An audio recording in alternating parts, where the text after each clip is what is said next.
जय नमो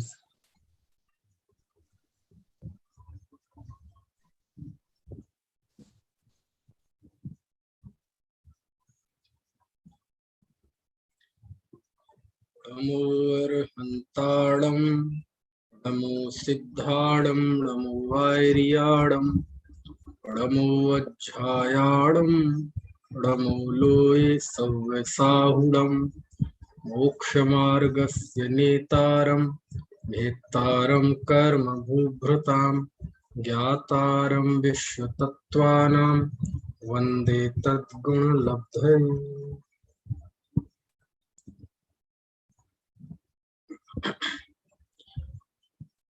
तत्वार्थ सूत्र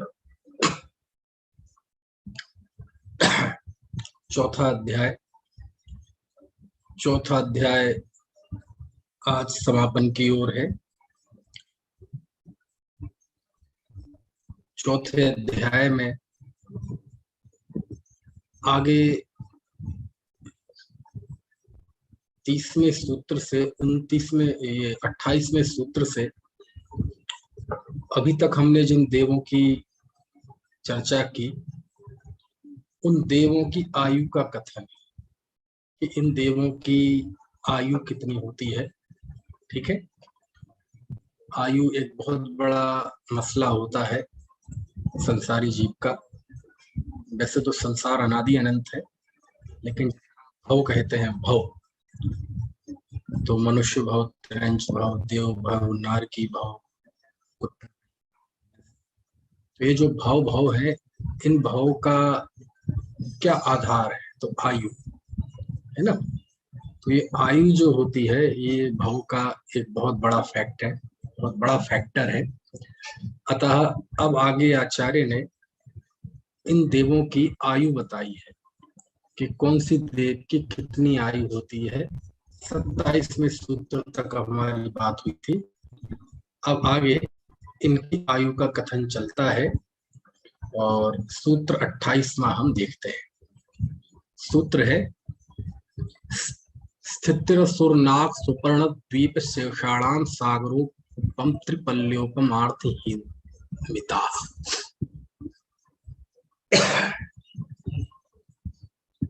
क्या अर्थ हुआ सूत्र का? सूत्र का ये अर्थ हुआ कि स्थिति, सबसे पहला शब्द है स्थिति। स्थिति यानी आयु है ना, यानी उस पर्याय की स्थिति।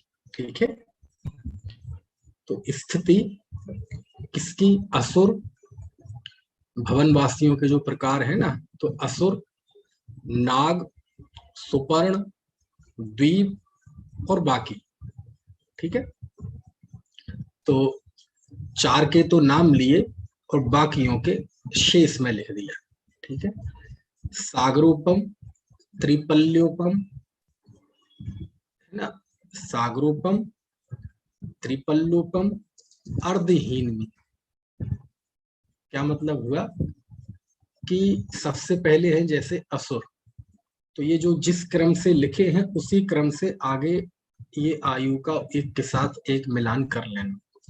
तो सबसे पहला लिखा असुर, तो असुर के लिए आया सागरोपम यानी एक सागर। ठीक है, ये सब उत्कृष्ट स्थिति है, उत्कृष्ट बता रहे हैं, है ना। और अभी इनकी जघन आयु का भी कथन आएगा आगे, अभी उत्कृष्ट की बात चलेगी। ठीक है, कोई कुछ कह रहा है क्या? नहीं, चलिए। फिर दूसरा लिखा नाग कुमार। ठीक है, तो नाग इनकी एक सागर, तो नाग कुमार की हो गई 3 पल्लव। ठीक है, इस तरह से। चलिए, उसके बाद आ जाइए आप, तीसरे हैं सुपर्ण कुमार, असुर कुमार, नाग कुमार, तीसरे लिखा ना आप सूत्र में, देखिए सुपर्ण, तो सुपर्ण में लिखा 2.5 है ना, त्रिपल्योपम में अर्धहीनता। ऐसे करते करते तो असुर कुमार, कि एक सागर उत्कृष्ट आयु, नाग कुमार की 3 पल और सुवर्ण कुमार की 2.5 पल। और उसके बाद लिखा दीप कुमार, तो दीप कुमार की 2 पल। ठीक है। और फिर शेष जो अब बचे उनकी उनकी 1.5 पल है ना। अर्धहीनता यानी इससे आधी करके वो करके 1.5 पल इनकी आयु बैठती है। यानी शेष जो है इसके आगे असुर कुमार, नाग कुमार, सुवर्ण कुमार और दीप कुमार के अलावा बाकी जो अब 6 भवन वासियों के भेद बचते हैं उन सबकी 1.5 पल आयु है। ठीक है। इस तरह से ये बात इसमें आ गई। चलिए अब 29वां सूत्र है। 29वें सूत्र में आचार्य जो वैमानिक देव है, वैमानिक देव में सबसे पहले सौधर्म और ईशान है, तो उनकी उत्कृष्ट आयु बताते हैं। तो थोड़ा आज तेजी से चलेंगे, अब आयु में ज्यादा अपन क्या बात करें। सौधर्म ईशानियो सागरोपमेधिके, क्या मतलब हुआ कि सौधर्म और ईशान में सागरोपम से कुछ अधिक ये उत्कृष्ट आयु होती है। कौन से? पहला जो स्वर्ग युगल है सौधर्म ईशान, उसमें सागरोपम से कुछ अधिक ये उत्कृष्ट आयु होती है। कल मैं बताया था आपको सौधर्म इंद्र की 2 सागर आयु होती है ना। लेकिन ये कुछ अधिक क्या है, तो ये अधिक के बहुत आगे तक लगेगा, आगे के सूत्रों में भी अधिक के शब्द अधिक। तो अधिक से मतलब चूंकि वहां उस स्वर्ग की उत्कृष्ट आयु 2 सागर होती है, लेकिन एक बद्ध घात आयुष्क ऐसा शब्द आता है कि मान लीजिए किसी जीव ने, कोई सम्यक दृष्टि जीव ने, है ना, 10वें स्वर्ग की आयु बांध ली, 12वें स्वर्ग की आयु बांध ली, उससे ऊपर की नहीं। तो 12वें स्वर्ग की तो आयु काफी ज्यादा होती है, लेकिन बाद में उसी जीव ने संक्लेश परिणाम किए और वह आयु घट गई। तो वह घट के दूसरे पहले स्वर्ग युगल में जाके उस जीव की, उस बाल स्पेशल है ना, उस जीव की आयु वहां 2 सागर से कुछ अधिक होती है।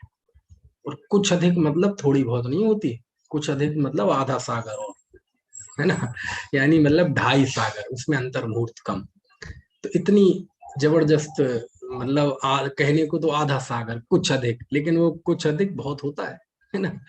क्योंकि एक सागर में ये असंख्यात वर्ष होते हैं, तो आधे सागर में भी असंख्यात वर्ष होते हैं, है ना। तो इसलिए लिखा उस खास स्थिति के लिए। वैसे सामान्यता तो 2 सागर उत्कृष्ट है, लेकिन ये एक विशेष कंडीशन है कि किसी सम्यक दृष्टि जीव ने 9वें, 10वें, 12वें स्वर्ग, है ना, 10वें स्वर्ग की आयु बांध, तो 10वें स्वर्ग की आयु बांधने के बाद या उत्कृष्ट 12वें, ऐसे इस तरह के जीव 12वें स्वर्ग तक हो सकता है। तो 12वें स्वर्ग तक की आयु बांधी और वहां से फिर ऐसे परिणाम हुआ कि वो आयु घट गई, और उसकी यदि आयु घटेगी तो स्वधर्म ईशान में उसकी उत्कृष्ट 2 सागर से कुछ अधिक आयु होती है। ठीक है। और सामान्य परिस्थितियों में तो 2 सागर। तो इस तरह से आचार्य ने इस 29वें सूत्र में बताया सौधर्म ईशानियो सागरोपमधिके, कि सौधर्म और ईशान में देवों की आयु 2 सागर से कुछ अधिक होती है। ठीक है। 2 सागर कहाँ लिखा, वो द्विवचन दिया ना, तो बस वहां से ले लें। चलिए इसके बाद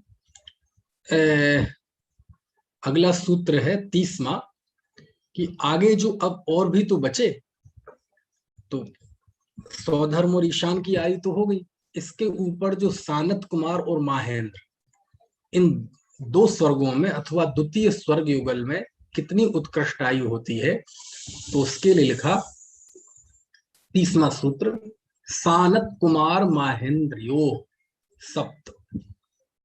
सानत कुमार और माहेंद्र के सप्त, सप्त मतलब 7 सागर की आयु होती है। ठीक है ना। तो वो अधिक शब्द वहां से यहां भी लगा लेना, है ना, यानी साधिक, कुछ अधिक 7 सागर इनकी हो सकती है। तो कुछ अधिक वाली स्थिति क्यों बताई, तो वही वही गणित लगा लेना जो अभी मैंने बताया, उसका बताया। ठीक है। चलिए तो दूसरे स्वर्ग युगल की उत्कृष्ट आयु कितनी है? 7 सागर है। समझ में आ रही है? अब इसके बाद 31वां सूत्र देखेंगे। तो इसमें जो शेष वैमानिक हैं, उन शेष वैमानिकों की आयु आचार्य ने यहाँ बताई है। तो कैसे है? तो देखिए 31वां सूत्र, त्रिसप्तनवैकादश त्रयोदश पंचदशाभिरधिकानि तु। क्या अर्थ हुआ कि जो पहले 2 स्वर्ग युगल की तो अलग से सूत्र ले लिए, अब बाकी के जो बचे स्वर्ग युगल उनके लिए लिखा त्रि। देखो सूत्र देखो, त्रि 3 एक तरफ रख दो, सप्त 7 एक तरफ रख दो, ठीक है, 9 9 एक तरफ रख दो, ऐ का दश लिख रहा है ना, वहां पे ऐ की मात्रा, वो एकादश नहीं है, एकादश है। एकादश यानी 11 है, 11 को एकादश होते हो। तो 3 7 9 एकादश यानी 11, और त्रयोदश, त्रयोदश यानी 13, और फिर लिखा पंचदश अभि यानी पंचदश। तो पंचदश अभि अधिकानि, है ना। क्या मतलब हुआ कि अब जो शेष युगल बचे, 2 स्वर्ग युगल होंगी तो आयु बता दी, है ना, 7 एक 2 सागर, और प्रथम स्वर्ग युगल की और दूसरे स्वर्ग युगल की 7 एक 7 सागर। अब इतनी बाकियों में इनसे इतनी इतनी अधिक आयु होती है। कितनी कितनी? तो त्रिसप्त, यानी पिछले सूत्र में जो 7 बताई है, ठीक है, पिछले सूत्र में जो 7 बताई है, समझ में आ रही ना, उसमें अब ये आप जोड़ते जाएं। कैसे जोड़ते जाएं? तो आप समझ लीजिए, जैसे इसमें, जैसे पहले 7 सागर में पिछले सूत्र में 7 आई, तो इसमें जो सूत्र में पहला है 3, तो जोड़ दो, तो पहला भंग क्या बन जाएगा? 10।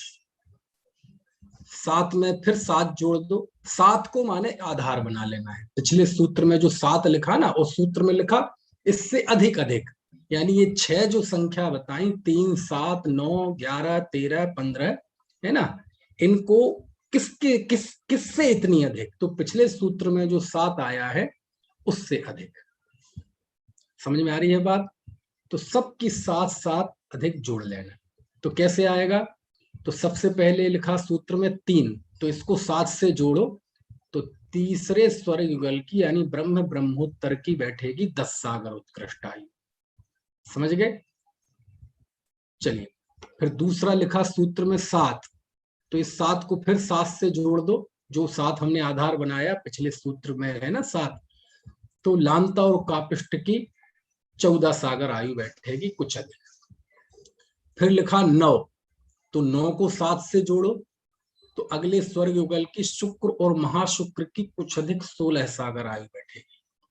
फिर लिखा एकादश, तो 7 में फिर 11 जोड़ो तो 18 आएगी, तो है ना, शतार और सहस्त्रार में कुछ अधिक 18 सागर आयु बैठेगी, ठीक है।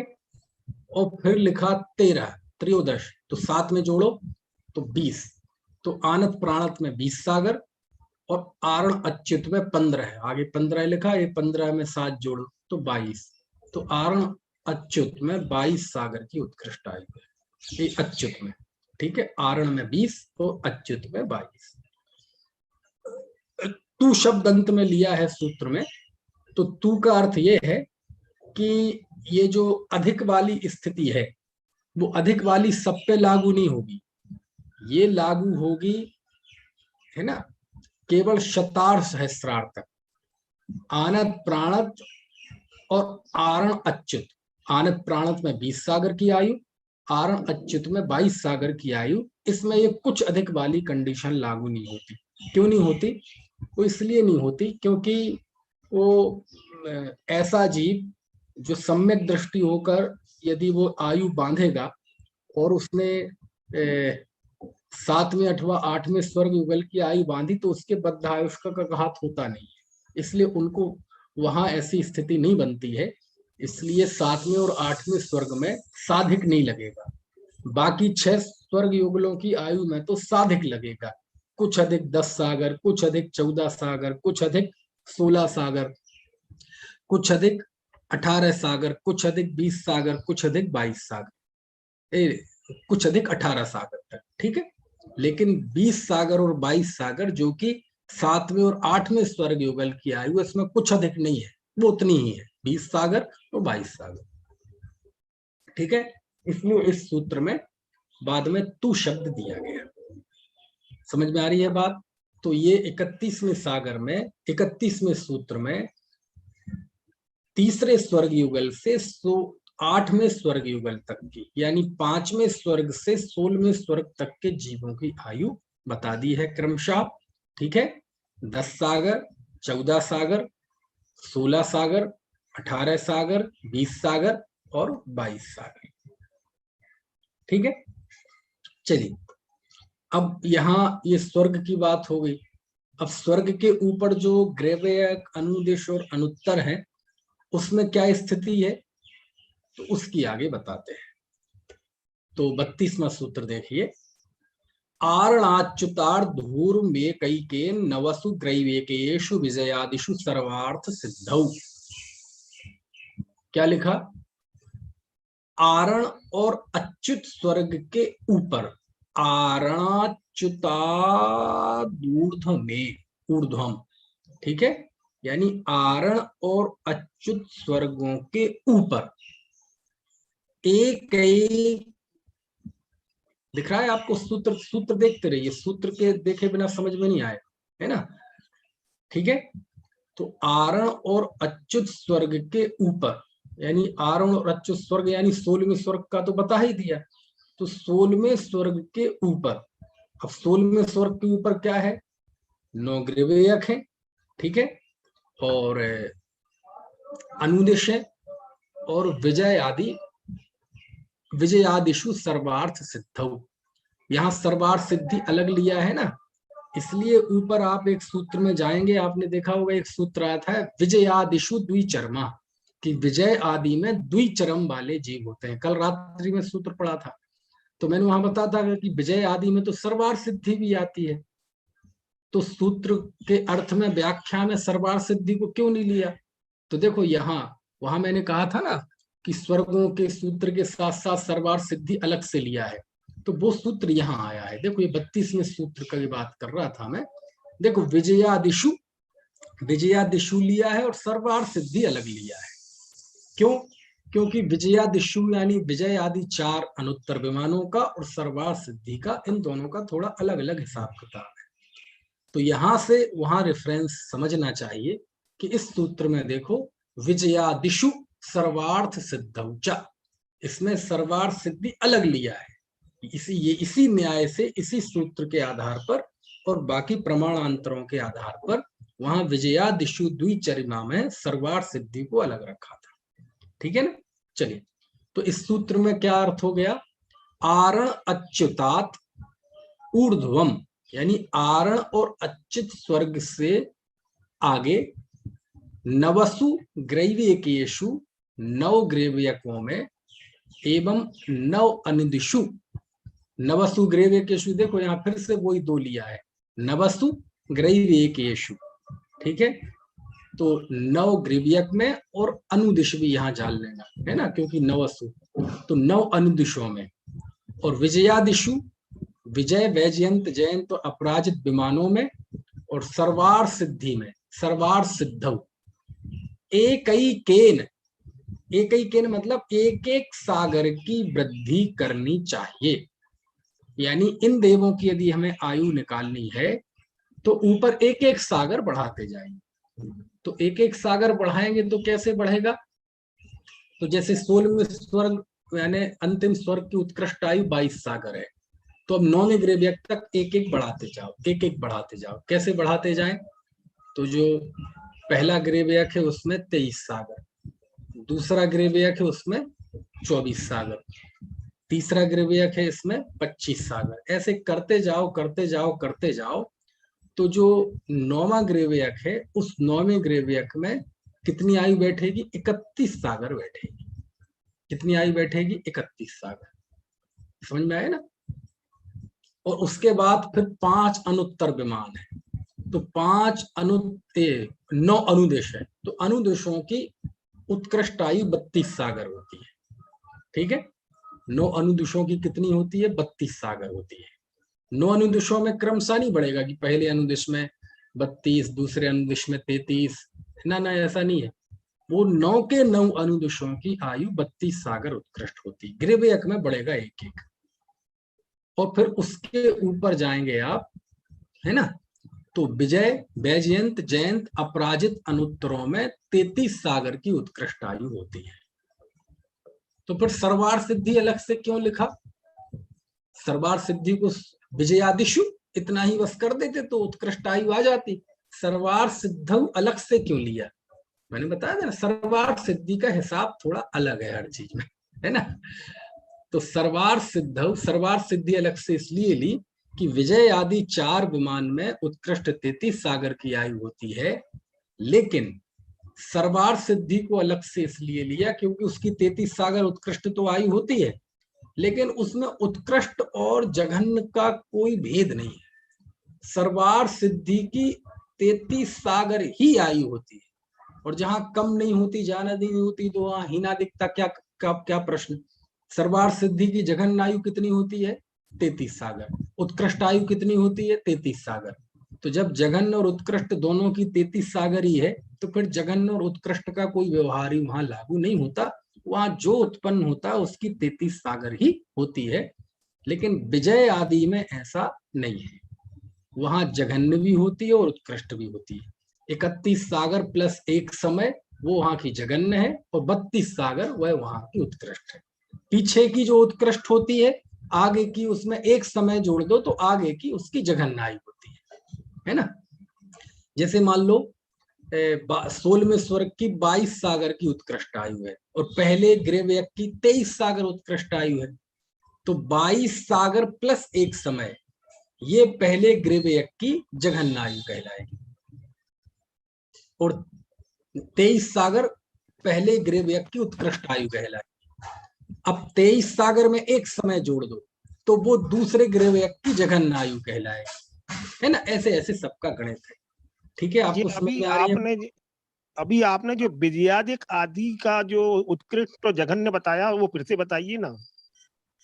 देखो, ऐसे उदाहरण से, जैसे विजय आदि 4 हैं, इनकी उत्कृष्ट आयु 31 सागर 32 सागर है। ठीक है, तो 32 सागर उत्कृष्ट है, और इसके पहले जो अनुदेश हैं उनकी उत्कृष्ट 31 सागर है। तो 31 सागर और 1 समय ये विजय आदि की जघन्य आयु है ना। अनुदेश तो आपने 32 सागर बताई थी। उत्कृष्ट 32 सागर, उत्कृष्ट 32 सागर बताई थी। विजय आदि तो 33 सागर बताई भाई साहब आपने, 33 सागर। अरे हाँ, नहीं ठीक है, सही कह रहे हैं आप। 33 सागर उत्कृष्ट 32, हाँ थोड़ी मिस्टेक हो गई कि जो अनुदेशों में 32 सागर उत्कृष्ट है, विजय आदि में 33 है ना। तो 32 प्लस 1 समय ये अनुत्तर विमानों की जघन्य आयु हो। ठीक है, तो पिछली की जो उत्कृष्ट है उसमें 1 समय जोड़ दो तो उसकी जघन्य आयु निकल आएगी। जो जघन्य आयु है ना, वो उसका पहला भंग हो गया। मैंने बताया था ना, जैसे कोई लखपति है, तो किसी के पास 1 लाख रुपए है, तो 1 लाख रुपए में वो लखपति हो गया। लेकिन 1 लाख, 2 लाख, 3 लाख, ऐसे 99,99,999 तक ये सब लखपतियों के भेद हो गए। लेकिन 1 लाख में 1 रुपया कम कर दो तो फिर वो लखपति नहीं रहेगा, वो हजारपति में आ जाएगा। और 99,99,999 में 1 रुपये जोड़ दो तो वो 1 करोड़ हो जाएगा, तो वो करोड़पति में आ जाएगा। लेकिन वो जघन्य करोड़पति होगा। और 99,99,999 वाला उत्कृष्ट लखपति होगा, है ना। क्या कहा मैंने? 99,99,999 रुपए जिसके पास है वो उत्कृष्ट लखपति होगा, और उसमें 1 रुपया जोड़ दिया तो 1 करोड़ हो गया। तो 1 करोड़ वो करोड़पतियों में जघन्य करोड़पति। डॉक्टर साहब ठीक है, इस तरह से जानना। तो ऐसे ही ये सबके मैं फिर क्या बताऊं, आगे सूत्र में ये बात आई है, सूत्र में ये चीज है, इसलिए वो यहाँ बता दी मैंने, है ना। तो सूत्र में वो सारी चीजें दी हुई है। तो इस तरह से ये हो गया कि आरण अच्युत के ऊपर नौग्रीवयक, अनुदिश और विजय आदि विमानों में उत्कृष्ट एक एक अधिक अधिक सागर की आयु जाननी चाहिए। यानी 9 ग्रीवयकों में एक एक जोड़ते जाइए, तो पहले ग्रीवयक में 23 सागर और 9वें ग्रीवयक में 31 सागर की आयु, ठीक है। और फिर 9 अनुदिशों में 32 सागर की आयु, और विजय आदि विमानों में 33 सागर की आयु, और सर्वार्थ सिद्धि में 33 की ही होती है, न कम न ज्यादा। इस तरह से इस सूत्र का अर्थ जानना, ठीक है।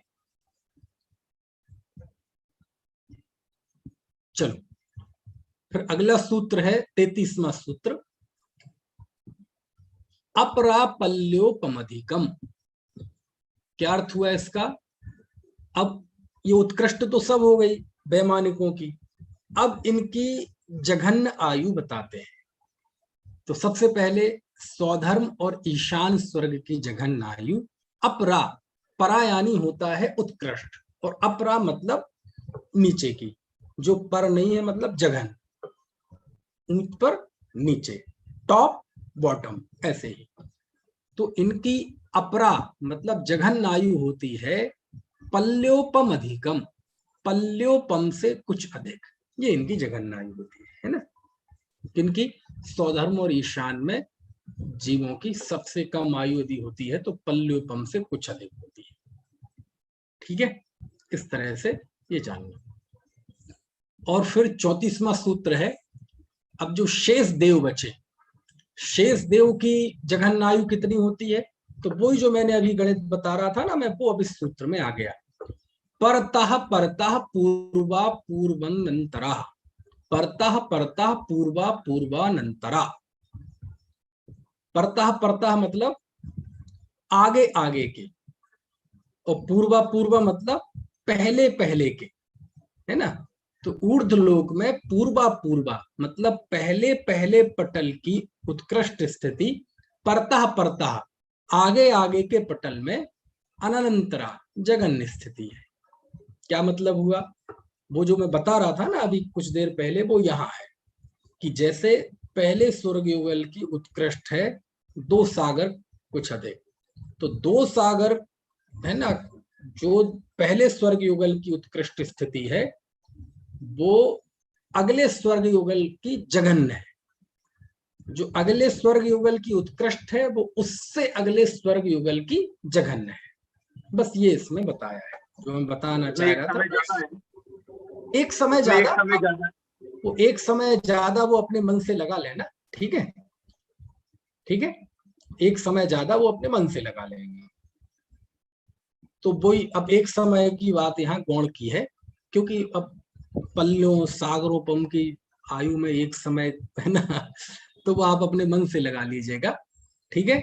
तो जैसे 16वें स्वर्ग की आयु 22 सागर है, तो 22 सागर प्लस एक समय वो पहले ग्रीवयक की जघन्य आयु बैठेगी, है ना। और उत्कृष्ट आयु पहले ग्रीवयक की 23 सागर, और 23 सागर प्लस एक समय वो उसकी जघन्य आयु बैठेगी दूसरे ग्रीवयक की। ऐसे लगा लीजिए, ठीक है। तो जिसका भी निकालना हो वैसी ऐसी श्रेणी बन के आप देख सकते हैं, ठीक है। चलिए इसके बाद आ जाइए अगले सूत्र में। कौन सा सूत्र पढ़ा था हमने अभी? ये 34वां, 34वां ही पढ़ा ना जी, 34वां पढ़ा जो। हाँ हाँ। इसके बाद फिर 35वां सूत्र है, नारकाराणाम नारकरणाम च द्वितीयादिषु, ठीक है। क्या मतलब हुआ इसका कि जो नारकाणाम है ना, गलत छप गया है, नारकाणाम, वो रा भी जुड़ दिया उसमें, उच्चारण गलत हो रहा है। नारकाणाम, नारकाणाम च द्वितीयादिषु, कि नारकियों में, द्वितीय आदि नरकों में। अब चूंकि यहाँ वैमानिक देवों की बात चल रही थी, लेकिन आचार्य ने लगे हाथ नरकों का भी कथन कर दिया। है ना। नरकों की भी आयु यहाँ बता दी, क्योंकि पिछले अध्याय में नहीं बताई थी, तो पिछले अध्याय में बताते तो वो सूत्र ज्यादा लगते। तो जो वहां गणित है जघन्य आयु का वो यहाँ है, इसलिए आचार्य ने वो वहां 2 सूत्र न लगा के और यहाँ उसके लिए अलग से सूत्र न बना के एक सूत्र में ये बात कह दी। तो लिखा है इसमें नारकाणाम च द्वितीयादिषु, कि जो द्वितीय आदि नरक हैं, द्वितीय आदि नरक मतलब नरक भूमियां, उसमें भी जघन्य स्थिति इसी प्रकार जानना चाहिए। कैसी? जैसे कि ऊपर के सूत्र में हमने बताई को द्वितीय आदि जो नारकी है उनकी भी जघन्य स्थिति ऐसे ही जानना चाहिए। तो कैसे जानना चाहिए? तो जैसे प्रथम नरक की आयु उत्कृष्ट कितनी है? 1 सागर, तो द्वितीय नरक भूमि की जघन्य आयु 1 सागर। तो जो आगे की है, जो इसकी उत्कृष्ट है, वो आगे की जघन्य है। बस वो बात यहाँ कही। चलिए ठीक है। इसके बाद आ जाइए आप अगले सूत्र में। तो 36वां सूत्र है कि वो जो ऊपर की नरक में आपने जो उत्कृष्ट आयु तो सबकी बता दी, तो जघन्य आयु उत्कृष्ट आयु से अगले वाले की जघन्य आयु निकल जाती है। लेकिन ये तो बता दीजिए कि प्रथम नरक की जघन्य आयु कितनी है। भाई प्रथम नरक की उत्कृष्ट आयु अगले नरक की जघन्य आयु है, तो आधार तो बता दीजिए पहला कि प्रथम नरक भूमि की आयु कितनी है जघन्य। तो उसके लिए 36वां सूत्राचार्य ने लिखा 10 वर्ष सहस्राणि प्रथमायाम। क्या अर्थ हुआ? 10 वर्ष सहस्र यानी 10,000 वर्ष। ठीक है, 10 वर्ष सहस्राणि 10,000 वर्ष है क्या?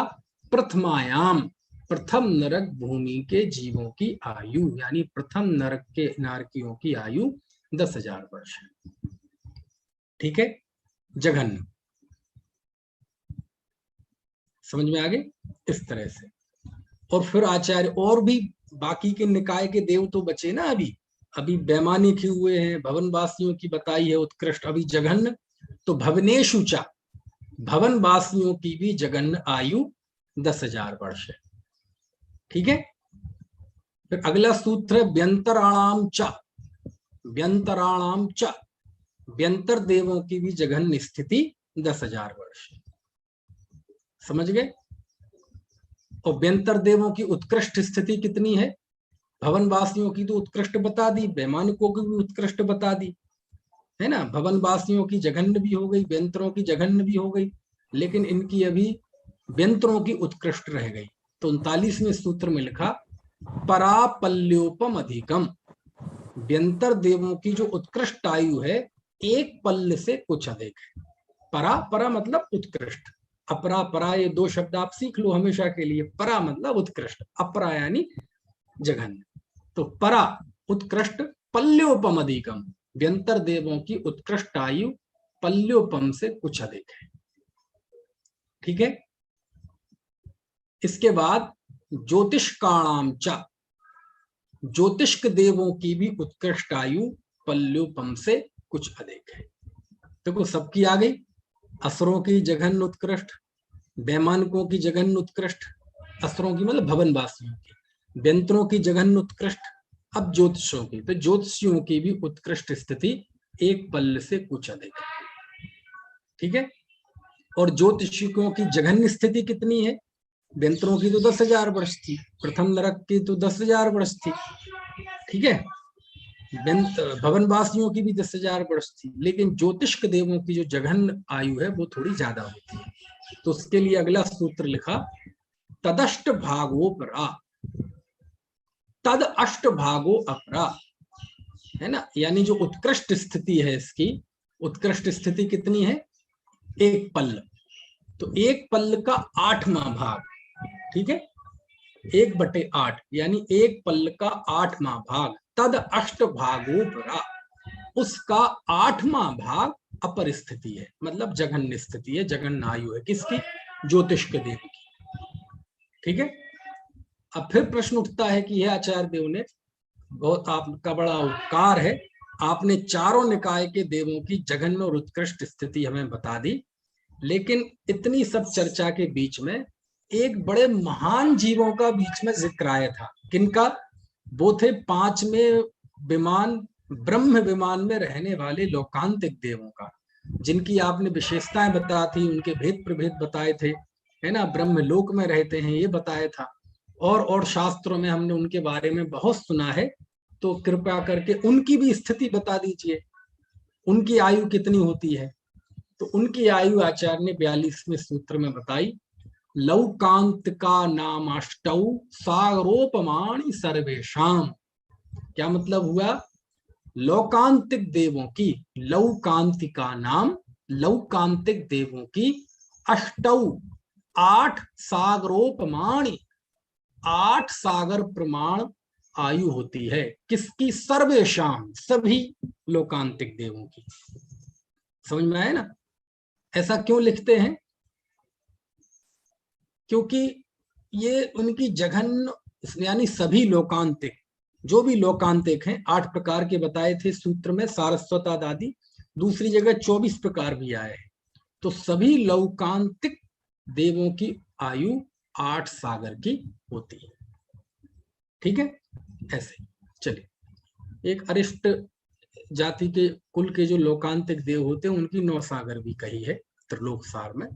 अब वो अभी आप उसमें मत जाइए। तो इस तरह से लोकांतिक देवों की, सभी लोकांतिक देवों की 8 सागर आयु है ना। इसमें जघन्य और उत्कृष्ट नहीं होती, क्योंकि जघन्य बताते होते तो उसके लिए अगला सूत्र होता। सबकी 8 सागर होती, इसलिए सूत्र लिखा ना सर्वेशाम, सबकी 8 सागर है, और अलग से परा अपरा कुछ नहीं लिखा, यानी इसमें जघन्य और उत्कृष्ट का भेद नहीं है। ठीक है, चलिए, इस तरह से ये 42वें सूत्र के साथ हमारा ये आज चौथा अध्याय पूरा हुआ, जिसमें वैमानिक देवों का कथन आया है। और इसमें से अभी आपको कुछ पूछना हो तो पूछ लीजिए, क्योंकि यहाँ पहले 4 अध्यायों में जीव की मुख्यता से कथन था, और पहला अध्याय तो प्रमाण, नए, निक्षेप आदि का विवेचन था। सही जीव का सीधा विवेचन तो दूसरे अध्याय से शुरू हुआ था। तो अध्याय 2, अध्याय 3, अध्याय 4, इन 3 अध्यायों में जीव का निरूपण हुआ। अब आज रात से 5वां अध्याय चलेगा, जिसमें अजीव का वर्णन आएगा। अब चर्चाएं थोड़ा दार्शनिक हो जाएंगी, क्योंकि ये बीच में 3रा 4था अध्याय है ना, ये करणान योग का अध्याय है। तो आमतौर पे पाठक वर्ग भी इससे बचता है, और महाविद्यालय और विश्वविद्यालयों में जहाँ कोर्स में है ये तत्वार सूत्र अथवा उसकी टीकाएं, तो वहां भी इस 3रे 4थे अध्याय को कोर्स में नहीं रखते हैं, इसको अलग कर देते हैं, क्योंकि इसके में करणान योग का विषय है, याद करने का विषय है, ज्यादा तर्क वितर्क फिलॉसफी उसमें है नहीं, है ना, कर देते हैं। तो लेकिन अपना ये हो चुका है। अब आगे के जो विषय हैं, अब आगे से एकदम टेस्ट बदल जाएगा आपको। अब ये विमान और पल्ल्यूपम और सागर, है ना, ये सारी चीजें अब चर्चा में नहीं आएंगी। अब अजीब अधिकार यानी 5वां अध्याय हम रात्रि से प्राप्त करेंगे, है ना। बड़ा दार्शनिक अध्याय है 5वां अध्याय, बड़ा दार्शनिक अध्याय है। जैन दर्शन क्या है, जैन दर्शन में क्या पुद्गल का स्वरूप है ना, कैसी विश्व व्यवस्था है, कैसे पदार्थ द्रव्य का लक्षण क्या है, द्रव्य कैसे उत्पाद व द्रव्य करता है, परमाणु होते हैं, परमाणु स्कंध कैसे बनते हैं। तो ये सारी जो दार्शनिक चर्चा भी और वैज्ञानिक चर्चा भी है, लेकिन वो सारी चर्चा अब प्रारंभ होगी, क्योंकि ये 3रे 4थे अध्याय में तरह के हैं कि उसमें याद रखने का ज्यादा है। चलिए, एक बात पूछना थी आपसे। आप पूछिए। तो ये कह रहे थे कि आपने देवों की आयु तो स्वर्ग की बता दी, देवांगनाओं में अभी कोई आयु में अंतर होता है क्या? देवांगनाओं की कम होती है। कम होती है ना, देवांगनाओं की देवों से ठीक नहीं होती है। देखो अभी मैं आपको ये जो क्या कहते हैं, ये जो एक पुस्तक है ना, तत्वार सूत्र रेखा चित्र एवं तालिकाओं में, ये है हमारे लेखक जो, हाँ, श्रीमती पूजा छावड़ा, इनके द्वारा बनाई हुई है। श्रीमान प्रकाश छावड़ा इनके श्रीमान हैं। तो ये इन्होंने बनाई हुई है और बहुत अच्छी पुस्तक है, बहुत अच्छी पुस्तक है। और भी है इनकी, गोमट सार की भी है इसी तरह की, और कई सारी है। आज ही मुझे उपलब्ध हुई, बहुत मोटा ग्रंथ है गोमट सार जीवकांड रेखा चित्र तालिकाओं में, और सोलापुर से प्रकाशित है। ये भी सोलापुर से प्रकाशित है। इसमें बहुत अच्छी सारणियां दी हुई है। देखो जैसे मैं एक आध का आपको थोड़ा सैंपल बताता हूँ। देखो पल्लियों में होती भाई साहब इनकी आयु ना, हाँ, पल्लियों में होती है। देवनाओं की। देखो जैसे वैमानिक देव की है ना, ये सारी सारणियां दी हैं। वैमानिक देव की देखो देवांगनाओं की दी है। पहले स्वर्ग युगल में देवांगनाओं की उत्कृष्ट आयु 5 से 7 पल है, 5 व 7 पल। दूसरे स्वर्ग युगल में 9 और 11 पल, यानी इनकी पल्योपम में है। पल्योपम से आगे गणित नहीं है। 16वें स्वर्ग की देवांगना की आयु 55 पल है ना, 55 पल है। 16वें स्वर्ग की, 15वें स्वर्ग की 48 पल। तो पल में है उनकी आयु, सागरों में तो है भी नहीं, है ना। ये सब दिया है इसमें।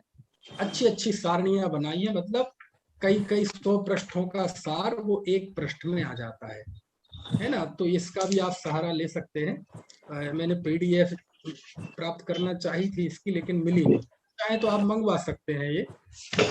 ये जैन संस्कृति संरक्षक संघ, जीवराज ग्रंथमाला सोलापुर से, है ना। तो बहुत अच्छा है भाई साहब। इसमें 79 पेज पे एक अर्थ है, शब्द आया घातायुष्क। इसका क्या अर्थ होता है घातायुष्क? अभी बताया था ना मैंने। घातायुष्क माने कोई सम्यक दृष्टि था, उसने सम्यक दर्शन सहित, मान लीजिए 12वें स्वर्ग की, 11वें स्वर्ग की, है ना, 12वें स्वर्ग तक की, क्योंकि उसके ऊपर नहीं एक गणित घटित होता। तो 12वें स्वर्ग की आयु बांध ली सम्यक दर्शन होने के बाद, और फिर ऐसे परिणाम हुए कि वो आयु घट गई।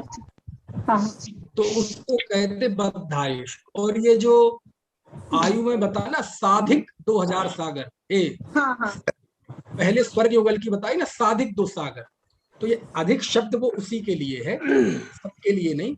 कि ऐसा जीव यदि वो आयु घटा ले तो होगा वो स्वधर्म और ईशान स्वर्ग में देव। ईशान स्वर्ग में देव हुआ मान लो, तो उसकी उत्कृष्ट आयु 2 सागर से कुछ अधिक हो सकती है। और कुछ अधिक मतलब आधा सागर, अंतर्मुहूर्त का आधा सागर, है ना। तो वो स्थिति कहलाती है बद्धायुष्क, घातायुष्क, है ना। कौन से पेज पे है? 79 पे नीचे नोट दिया है, जहाँ आयु का चार्ट है ना, उसी में। हाँ, ये लिखा ना, देखो घातायुष्क सम्यक दृष्टि देवों की अपेक्षा पहले से 12वें स्वर्ग में उत्कृष्ट आयु अपनी अपनी उपयुक्त वर्णित उत्कृष्ट आयु से अंतर्मुहूर्त कम आधा सागर अधिक होती है। तो वही बताए ना, 2 सागर तो उत्कृष्ट आयु है ही पहले स्वर्ग युगल की, लेकिन किसी विशेष कंडीशन में वह उससे अधिक भी हो जाती है। तो विशेष कंडीशन कौन सी? ये जो मैंने बताई। इसमें कितनी अधिक हो जाती है? 2.5 सागर, यानी आधा सागर तक अधिक हो जाती है अंतर्मुहूर्त का, है ना। अगर वो सम्यक दृष्टि है। हाँ, ठीक है। हाँ, ठीक है भैया। हाँ, और मिथ्या दृष्टि का तो लिखा ही है।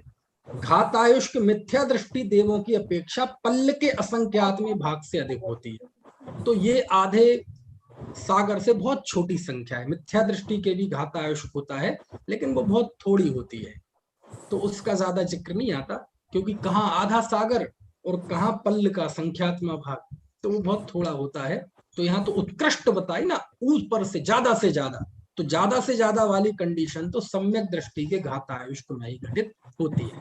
और मिथ्या दृष्टि करेगा तो वो आधे सागर ज्यादा नहीं होगी, पल्ल के संख्यात्मक भाग होगी, इसलिए उसकी चर्चा नहीं है। ठीक है भैया। हाँ, बताइए।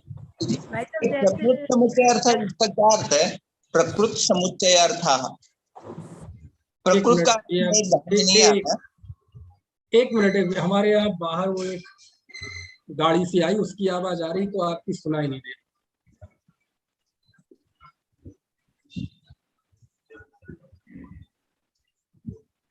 ये क्या है? हमारा स्वाध्याय का कमरा है, उसके आगे बालकनी, उसके आगे कॉलोनी है हमारी। तो वो वहाँ का शोर शराबा आता रहता है। कभी टमाटर सब्जी बेचने वाले आ जाते हैं, कभी कबाड़ी आ जाता है। आपको आती है बीच में आवाज क्या? आती है। आती है। तो ये आवाजें भी अमर हो गई। सुनाई दे रहा हाँ बताइए। प्रकृत समुच्चयार्थ, इसका प्रकृत का अर्थ मेरे ध्यान में नहीं आ रहा है, इस पर से पूछता हूँ।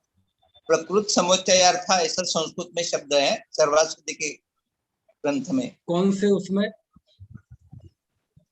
कौन से सर्वाश्रुति के ग्रंथ कौन में से सूत्र में है? सूत्र बोलूं क्या आपको? हाँ ये कौन से सूत्र? 515 नंबर का सूत्र है, देखिए आप।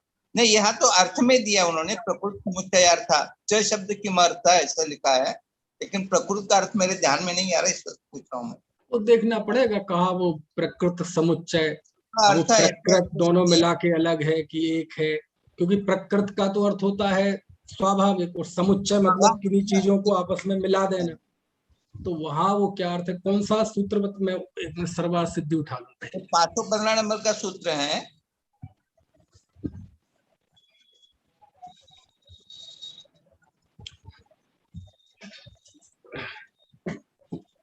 कौन से अध्याय का है? हाँ, यही चतुर्थ अध्याय का ही है, 199 नंबर का पेज है। देखिए आपके पास कौन सी किताब है मुझे मालूम नहीं। इसमें हिंदी में ऐसा दिया है, सूत्र में शब्द का इसलिए प्रयोग किया है, प्रश्न है, फिर समाधान। प्रकृति विषय का सूत्र नंबर कौन सा है? सूत्र नंबर कौन सा? सूत्र नंबर 515। 515 सूत्र? इतने तो सूत्र ही नहीं है। 515 लिखा है, देखो। नहीं, चौथे अध्याय का सूत्र कौन सा है?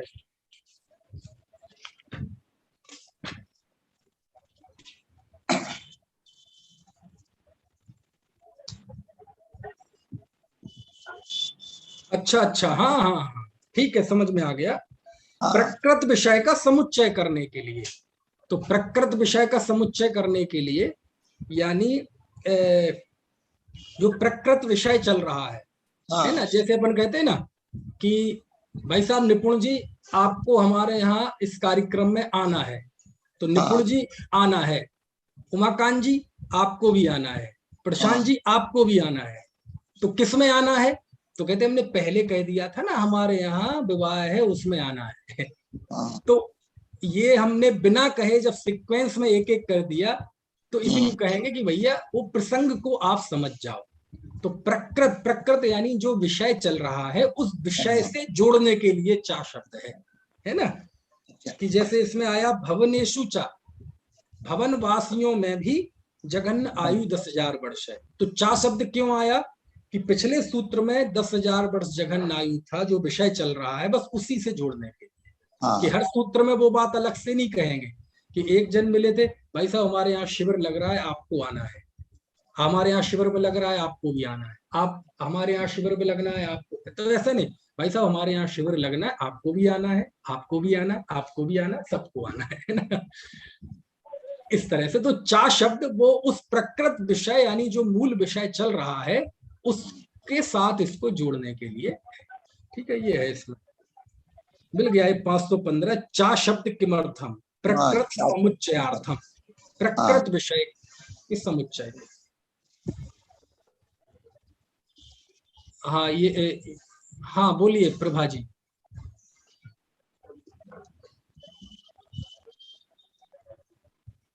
ये विरशाली जी कुछ पूछ रही हैं, बोलिए। भैया जी हाँ, वो थोड़ा कलकला पृथ्वी क्या होती है बताइए ना। क्या चीज? कलकला पृथ्वी बोलते हैं जो, ऐसे शब्द सुना है मैंने, कलकला पृथ्वी,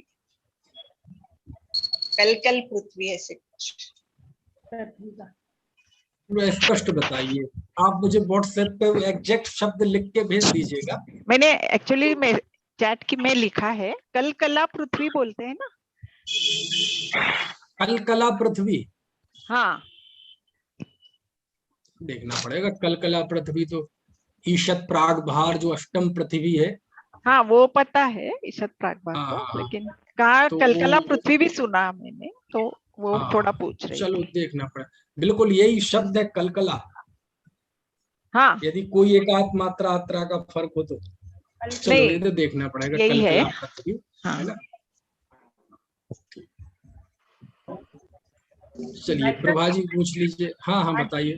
देवांगनाओं की आयु कम होती है तो दूसरी हो जाती होंगी, इतने देव की लंबी आयु। हाँ हाँ हाँ, अरे एक स्वधर्म की 40 देवांगनाएं होती हैं। एक स्वधर्मेंद्र जो होता है ना, उसके जीवन में 40 नील इतनी देवांगनाएं होती है तो भाई तो सची इंद्राणी क्या हो जाती हूँ? क्या सची इंद्राणी की भी आयु कम होती है।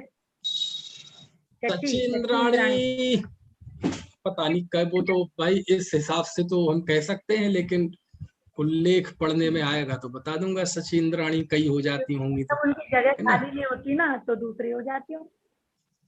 अब वो दूसरी होती है, उसका नाम सच्ची ही होता है? जगह पोस्ट खाली रह जाती होगी, ये आपको चिंता है। चलो महेंद्र जी कुछ पूछ रहे हैं।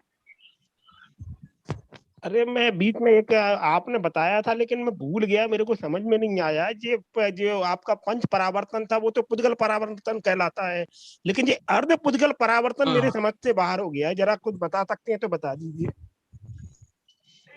5 परावर्तन में पहला परावर्तन होता है द्रव्य परावर्तन।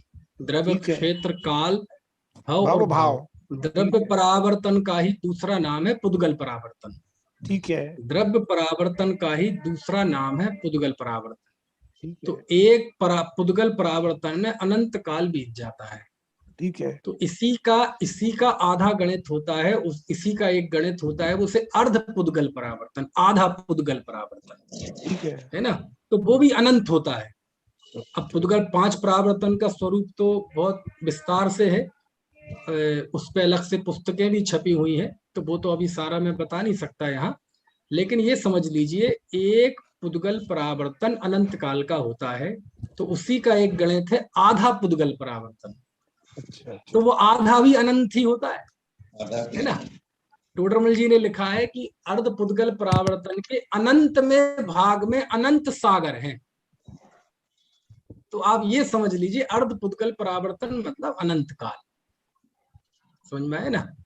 और लेकिन वो उससे भी बड़े बड़े का अर्ध पुद्गल परावर्तन में जब अनंत काल है, तो पूरे पुद्गल परावर्तन में कितना काल होगा?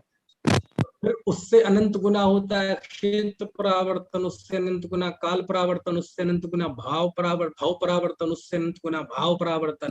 और जब ये पूरा हो जाए तो उसे कहते हैं एक परावर्तन, और ऐसे अनंत हो जाए तो वो कहलाते हैं तो अनंत पंच परावर्तन, है ना? ठीक है। चलिए, और किसी का कोई प्रश्न? चलिए जिनवाणी स्तुति कर लेते हैं।